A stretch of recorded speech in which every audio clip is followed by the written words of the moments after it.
اللهم صل وسلم وبارك على سيدنا محمد وعلى آله وأصحابه أجمعين. اللهم ارحم أمواتنا وأموات المسلمين وارحم أمي واغفر لها واسكنها فسيح جنات يا رب العالمين. صباح الخير على أهل الخير، يا رب تكونوا بخير. وحشتوني من الفيديو اللي فات، والنهاردة فيديو بقى كده هنرتب مع بعض وهنشوف ايه اللي ناقصنا عشان يتعمل. خلاص، كل سنة وانتم طيبين. احنا دخلنا في شهر 2 اهو، وان شاء الله ان شاء الله ربنا يا رب يجعل الأيام كلها خير، وخلاص رمضان على الأبواب. 1/3 إن شاء الله. فعاوزين نجهز بقى شوية حاجات كده عشان نبقى داخلين رمضان مرتاحين. هو فاضل شهر وأقل من شهر كمان، ممكن نقسمهم. في الأول عاوزة أقول لكم أنا بعمل ايه. دي شوية حاجات كده كانت في الأنتريه، كانت عاوزة تتغسل، فقلت أغسلها معاكم. ما عنديش مواعين وما عنديش حاجة والدنيا زي الفل، فقلت اغسل دول معاكم كده واسيبهم يتصفوا، بحيث ان انا هحط حاجات منهم، جزء منهم وجزء تاني هشيله. يعني هجيب شوية ديكورات كده جديدة بمناسبة الانتريه الجديد، فقلت عينهم وشوية مش هرميهم يعني، وشوية وابقى اطلعهم ونعمل نبدل يعني، عشان العين اما الحاجة بتبقى دايمة عليها كده بتزهق، فشوية نحط حاجة وشوية نشيلها وكده. انا هغسلهم وهنشفهم كويس وهحطهم في البوفيه او هحطهم في النيش من تحت. المهم، فاضل شهر تمام على رمضان ان شاء الله. ربنا يبلغنا رمضان لا فاقدين ولا مفقودين، ويعود عليكم الايام يا رب بألف خير. انا بالنسبه لي يعني يعتبر مش هعمل تنظيفات عميقه، لان انا عملت معاكم الفيديوهات اللي فاتت وانا ببيض وانا بغسل الستاير، وانا بس هقول لكم على شويه تريكات كده تعملوها وهتساعد معاكم كتير، ولو مشيتوا عليها تخشوا رمضان كده والعيد ما فيش حاجه وراكم خالص. المهم، طبعا هو قدامنا شهر. خلاص نعمل شهر، في الشهر ده اسبوعين للتنظيفات، تمام، واسبوع للتفريزات، واسبوع للفرش، ان احنا نفرش بقى ونعلق زينة رمضان وكده. الاسبوعين بتوع التنظيفات هنخش كل اوضة. ماشي الموضوع يعني، ما تكركبيش الدنيا على دماغك وما تقلبيش الشقة كلها مرة واحدة، وما تعمليش كده خالص يعني. دي حاجة انا ما بعملهاش. انا بخش الأوضة بشوف الأوضة محتاجة ايه. طبعا دخلنا أوضة هاخد يعني هقول لكم انا بعمل ايه. خش أوضة النوم، شوف الدولاب عاوز يتظبط بظبطه، تمام. الحاجات اللي انا ما بلبسهاش ومش محتاجاها بطلعها لصاحب نصيبها، قريب بقى غريب اي حد، المهم كده كده انتي مش مستفادة بيها، غيرك يستفاد بيها، تمام. ظبطت الدولاب وخلصت بقى اللي ورايا. احنا طبعا بنعمل كل ده الدواخل. ظبطت الدولاب، نيجي بقى تحت السرير، نروح شايلين الحاجة ومسحين ورشين ديتول او اي حاجة، عشان لا قدر الله لو في حشرة ولا حاجة ما تبقاش موجودة. مفيش حشرات بتيجي على النظافة. النظافة اهم من الاكل ومن الشرب. نضفنا تحت السرير، حلو الكلام كده. خلاص بقى كده الدواخل تمام. طبعا أوضة النوم فيها التسريحة وفيها الشفونيرة، غير الاتنين كومود. فالحاجات دي الإدراج بتاعتها برضو بتترتب، وبتشوفي الحاجة اللي انت محتاجاها. ورقة مش عاوزاها مش لازم تحتفظي بيها. حاجة مكسرة وبتقولي هتعملي لها إعادة تدوير ما بيحصلش أصلا، بلاش. تمام، وترتبي وتظبطي الدنيا كده. درج الإشاربات بتاعتك ظبطيه وشوفي الإشاربات اللي انت مش عاوزاها استغني عنها. اما تلاقي الحاجة كتيرة عندك ما بتفكريش ان انت تجددي، لكن اما تلاقي خلاص بقى الحاجة دي موضتها بطلت، خلاص ما بلبسهاش بقالي فترة كبيرة، خلاص وزعيها، وربك بيرزق. الحاجة بتيجي أضعاف أضعافها، والله العظيم عن تجربة. الحاجة بتيجي أضعاف أضعافها، تمام. خلصتي بقى وضبطي كده الأدراج بتاعة التسريحة والكومود والشوفونيرة وكل الكلام ده، الدنيا تمام كده. خلاص بقى أنا كده خلصت كل الدواخل. هنيجي بحتة أو اللي هو اسمها ايه دي، الرياشة بتاعتك أو الفرشة على الحيطان بقى. هنزعف الحيطان وننزل التراب عشان لو في تراب، والسقف. ويبقى فاضل الشبابيك. هتشيلي الستاير تغسليها في الغسالة، وتغسلي الشباك أو تنفضيه على حسب انتي هتعملي ايه. أنتِ بتنضّفيه بأنهي طريقة. أنا عن نفسي بافُك الشبابيك وأحطها في البانيو وأنزّل عليها مَيّة تنزّل كل التراب، وبعد كده باغسلها بالليفة والصابون وبتبقى زي الفل. تمام. خلّصت بقى ده كله، وبعد كده خلاص علّقت بقى الستاير، كده فاضل إن أنتِ هت تعملي ملاية نضيفة، تفرشي ملاية نضيفة. طبعًا نفّضنا السرير، هنفرش ملاية نضيفة ونفرش ونمسح مسحة كده ونفرش السجاد. ده بالنسبة لأوضة النوم. نيجي لأوضة الأطفال. أنا عملت كل ده يعني في الفترة اللي فاتت دي، لإن أنتم عارفين الدنيا كانت متدربكة عندي، فكنت باحاول أخلّص بأي طريقة. بالنسبة لأوضة الأطفال، هتخشي برضه تعملي فيها، تضبّطي الدولاب، الأدراج، التربوهات، الكتب بقى اللي أنتِ مش عاوزاها هترميها، الأوراق اللي ما لهاش لازمة هترميها، إكسسوارات متكسّرة بتاعة الولاد، توَّك ما لهاش لازمة، أي حاجة ما لهاش لازمة ارميها. ما تحتفظيش بحيث إن أنتِ هتعملي بيها حاجة، ما بيتعملش بيها حاجة عن تجربة. خلّصت بقى، هاشوف برضه تحت السرير، هارفع المرتبة وامسح تحت السراير بديتول، حاجة تكون ريحتها نفاذة كده عشان تطرد أي حشرة وتطرد أي حاجة. وهاحط والمّع بقى الخشب. أنا بالنسبة لي بالمّع الخشب بالجاز. تمام. بيقعد فترة كبيرة جدًا وما بيعملش حاجة، بيقعد فترة كبيرة جدًا ما بيبقاش عليه تراب، وبيلمّع العفش وريحته ما بتفضلش لازقة. لأ بالعكس، ده الريحة بتروح على طول. يعني ممكن أول يوم يبقى ريحته موجودة، بس أنا بالنسبة لي عشان أنا متعودة عليه وباحب ريحة الجاز، فأنا مش فارق معايا، إن شاء الله يفضل العمر كله، مش هتفرق يعني. بالمّع الخشب بقى بالجاز واغيّر الملايات واغسل الستارة والشباك وازعّف الحيطان. خدي كل يوم أوضة وأنتِ هتخلّصي الشقة. حلو الكلام. طبعًا خلاص بقى مسحتِ وفرشتِ وضبّطتِ الدنيا، ما تسيبيش حاجة وتقولي إيه أنا هافرش الشقة كلّها مع بعضيها. لأ، الأوضة اللي تخلّصيها افرشيها. طب ما برّه هيوسّخ لِك جوّه. لأ، برّه مش هيوسّخ لي جوّه.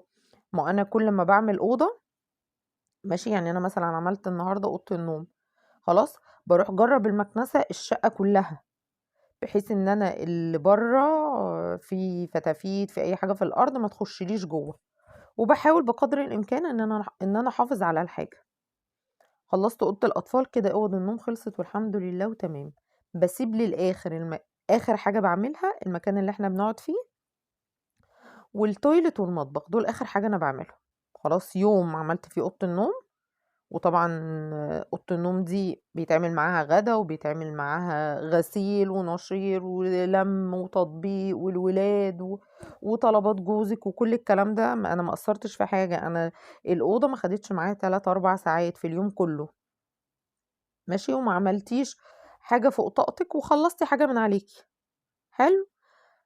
هنيجي بقى للreception برّه. أنا زي ما أنتم كنتم شايفين في الفيديوهات اللي فاتت، أنا شِلت البرائع. أنا بالنسبة لي بيّضت الreception. اللي حابب يشوف الفيديو يرجع للفيديوهات بتاعة البياض. أنا بيّضت الreception وبالنسبة لي الحيطان كده نضيفة وغسلت الستاير. يعني بعد ما بيّضت أنا غسلت الستاير نزّلت البرائع وغسلتها في التويلت ونزّلت كل التراب وغسلت الشباك وعلّقتها. كل حاجة يعني بابقى عاوزة أغسلها باعملها وباعلّقها مكانها عشان الدنيا ما تتكركبش وتحسّي إن أنتِ فتحتِ على نَفْسِك فتحة ومش عارفة تلمّيها. أنا يعني أول ما الطاقة بتيجي أنا باقوم أخرب الدنيا، بس هتيجي بقى تلمّي الدنيا مش هتعرفي. فناخد خطوة، خطوة. والله لو مشيتِ على الخطوات دي مش هتتعبي في تنضيف الشقة، وفي نفس الوقت هتحسي إن أنتِ بتعملي إنجازات. ده أنا النهارده يعني أمّا باقعد بقى مع نفسي آخر النهار كده، هو أنتِ عملتِ إيه النهارده؟ لأ، ده أنا عملت وضّبت الأوضة، نضّفت أوضة، وعملت الأكل، وشُفت الولاد، واديتهم shower وقعدت مع الولاد شوية، وذاكرنا وعملنا في إنجازات. ده روتين، بس ربنا يديم علينا الروتين ويديم علينا يعني إن إحنا نفضل كويسين. خلّصت. آآ أنا برضه وأنا بانقل، يعني هو ده كان فايدة إن أنا بابيض وأنا بانقل. نقلت السفرة مكان الأنتريه كتغيير، رغم إن هو اختراع فاشل وأنا هارجع أنقله تاني. لأن بصراحة الأنتريه في دخلة الباب كده مش عاجباني، أو أنا عشان مش متعودة على الوضع ده، بس قُلت تغيير شوية كده وأبقى أغيّرها. وأنا بانقل السفرة بعد ما خلّصت بقى زي ما أنتم عارفين أنا نقلت السفرة مكان الأنتريه وسِبت الحتّة التانية دي فاضية لحد ما الأنتريه ييجي. نزّلت كل اللي في النيش وضبّطت الدنيا وغسلته ولمّعته ورصّيت الحاجة تاني على نضافة، والبوفيه برضه أنا رتّبته مع نَفْسي ولمّعت الحاجة اللي فيه ورجّعتها تاني مكانها والسُفرة وفرشت السجّاد. طبعًا بالنسبة للسجّاد أنا باقول لِك اغسلي الستاير، لكن ما بافضّلش إن أنتِ تغسلي سجّاد دلوقتي. ليه بقى؟ لإن إحنا في شتا والسجّاد مش هينشف. سواء أنتِ اللي هتعمليه أو هتعمليه في الdry clean، السجاد مش هينشف وهييجي لِك ممكن يكون مكمكم أو ريحة اللي عاوز يغسل سجاد يغسله في الصيف، بينشف بسرعة ومش هيحتاج إن هو يقعد في الشارع 3، 4 أيام عشان ينشف، ما هو هيلمّوا تراب برضه، أو أنتِ هتغسليها يعني هتتعبي وهتبهدلي الدنيا، فنصيحة السجاد يتغسل في الصيف. كده السجاد بتاعنا نضيف، الحيطان بتاعتنا نضيفة، الشبابيك بتاعتنا نضيفة، تمام. الدواخل بتاعتنا كلّها نضيفة، خلاص كده، الدنيا كده تمام. بعد أنا ما فرشت الreception سِبت الحتّة بتاعة الأنتريه فاضية، يا دوبك كنت بالمّعها كده وخلاص. طبعًا ال البيبان برضه بانضّفها بالجاز، بالمّعها بالجاز لإن هي عندي خشب، بالمّعها بالجاز وكده يبقى خلاص ما فيش حاجة تانية فاضلة في الشقة غير هو الliving مكان ما بنقعد والمطبخ والحمام. الحمام طبعًا بيتساب لآخر لقطة، والمطبخ المطبخ خديه على يومين، يعني أنا دلوقتي عملت أوضة النوم في يوم، والأطفال في يوم، والreception يعتبر خَد برضه منّي يومين، ماشي، أدي كده 3 أيام، والمطبخ هياخد منِّك يومين.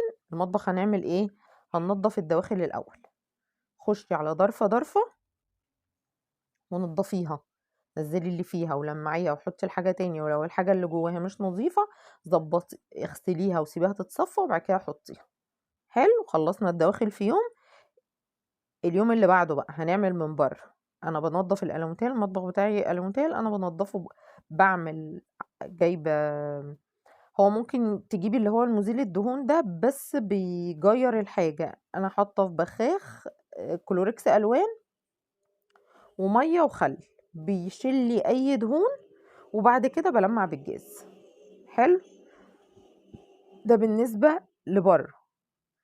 وأنتِ بتعملي برّه خدي بقى معاكِ أي حاجة، البوتاجاز نضّفيه من فوق والفرن عشان تبقى الأجهزة بتاعتِك نضيفة، التلاجة نفس الكلام، الميكروويف، الكاتل، أي جهاز عندِك نضّفيه، لإن أنتِ كده بعد ما هنخلّص زي ما اتفقنا، بعد ما هنخلّص الشقة هننزل بقى نشوف بيتنا ناقصه إيه، الخزين والتفريزات والكلام ده كله. ممكن تقولي لي طب ما أنا هاعمل التفريزات هابهدل الدنيا، خلاص خلّي التفريزات الأول، أنا باقول لِك اللي أنا بامشي عليه، خلّي التفريزات الأول وبعد كده ابقي اعملي الشقة، بس الشقة ما تاخدش منِّك أكتر من أسبوع. عشان في حاجات تانية كتيرة ورانا، أنتِ لسه هتشوفي إيه البيت ناقصه، ولسه هتفرشي الفرش بتاع رمضان، ولسه وراكِ حاجات تانية كتير، وعاوزين نبقى داخلين رمضان كده مش مكسّحين بقى، عاوزين إيه، نبقى مرتاحين كده وصحتنا كويسة، يعني ناخد لنا قبل أول يوم رمضان، لإن كده ليلة رمضان إحنا بنبقى بنحضّر الأكل، لإن أول يوم صيام ومش متعودين وكده، فبنحاول نعمل الحاجة وإحنا فاطرين قبليها بيوم. فعاوزين برضه يبقى في طاقة وفي صحة كده إن إحنا إيه، ما نبقاش مكربسين كُلّه فوق. في ناس يعني بيعملوا كل حاجة في آخر أسبوع، بيفرشوا في آخر أسبوع وبيوضّبوا في آخر أسبوع وبيعملوا تفريزاتهم في آخر أسبوع وبيعملوا الأكل في آخر أسبوع، طب ليه؟ ما إحنا قصادنا شهر كامل. عاوزة أقول لكم برضه على حاجة، المصانع ابتدت تقفّل واللي محتاج يجيب ترنجات أو حاجات أو الكلام ده كُلّه يجيبها دلوقتي، لإنه خلاص يعني على عيد الأم إن شاء الله كل سنة وأنتم طيبين، وربنا يرحم أمهاتنا اللي اتوفوا، هيبقى صيف، يعني هينزّلوا الحاجة هتبقى صيفي، فمش هتلاقي في العيد يعني لو استنيتِ للعيد بقى إن شاء الله العيد هيبقى 1/4 هتجيبي صيفي وإحنا لابسين شتوي، يعني اللبس الخروج هيبقى شتوي واللبس الصيفي واللبس الترنجات وكده، فاللي عاوز يلحق ينزل يجيب دلوقتي. أنا عن نفسي نزلت جبت دلوقتي عشان إيه أنجز، يعني يبقى بند واتشال من عليَّ. كده بقى أنتِ نرجع تاني للتنضيفات. خلّصنا المطبخ وخلّصتِ بقى المكان اللي أنتم بتقعدوا فيه اللي هو الliving.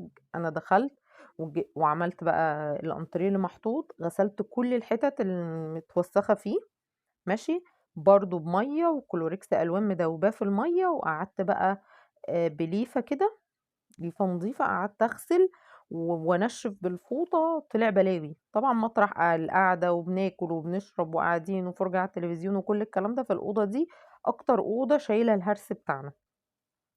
نضّفتها ونضّفت الشباك وغسلت الستارة وزعّفت الحيطان و وتخِرت الأنتريه كده ومسحت تحتيه وفرشت السجادة وضبّطت الدنيا. كان فاضل لي التويلت في الآخر باعمله آخر حاجة طبعًا. غسلت السيراميك وغسلت الحوض والتويلت والبانيو وضبّطت الدنيا وفوق الغسالة وكل الكلام ده كله، وبكده أنا خلّصت الشقة.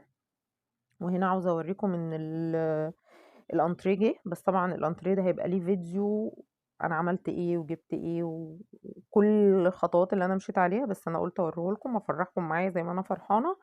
وعاوزة اللي وصل لحد هنا ما ينساش يحط اللايك والاشتراك، ولو مش مشترك ينزل يشترك ويفعل زر الجرس على الكل عشان يوصله كل جديد. وقولوا لي مبروك وباحبكم في الله، ويا رب يعني أكون فدتكم بأي حاجة في موضوع التنظيفات وموضوع الحاجات دي كلها. واستنوا الفيديو الجاي إن شاء الله أو اللي بعده هيبقى الفيديو بتاع الأنتريه. ولحد هنا يبقى الفيديو خلص، وباحبكم في الله، وباي باي.